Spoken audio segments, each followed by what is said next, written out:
It's essay writing time for Mrs. White's 5th grade class. But for teachers here at New Hope Elementary in North Carolina, it's maths that's the real concern. Since the recession, cuts to education in the state have continued, with per pupil spending down nearly 15% since 2008. North Carolina is ranked 48th out of the 50 US states for per pupil spending, and teachers here say that without access to some of the most engaging learning tools, these cuts are already affecting some of their children.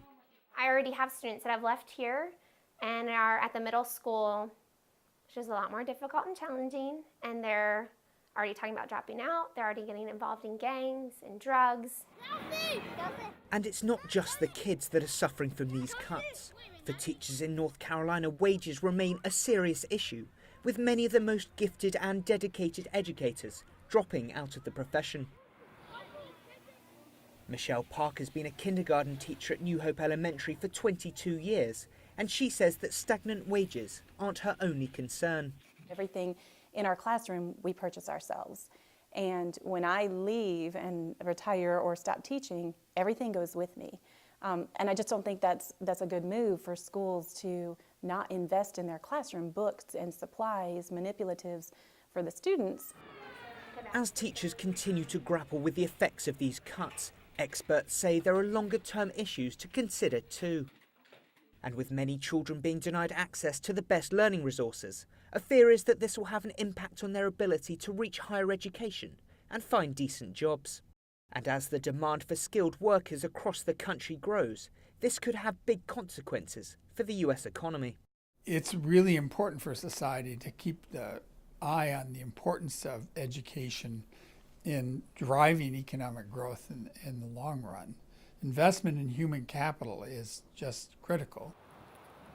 At New Hope Elementary, they say the district is helping to protect them from the brunt of the cuts. But with around 60% of their kids already around the poverty line, the fear is that if these cuts continue, they'll struggle to protect these children in a community that relies on the school for help.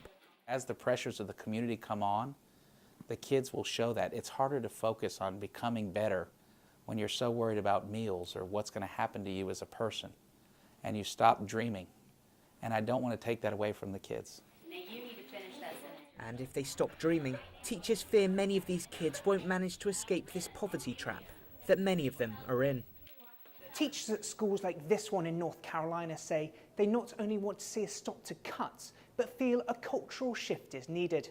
They want to see education as more of a priority to give their kids every chance to reach their potential. William Denselow, Denselow in Chapel Hill, North Carolina.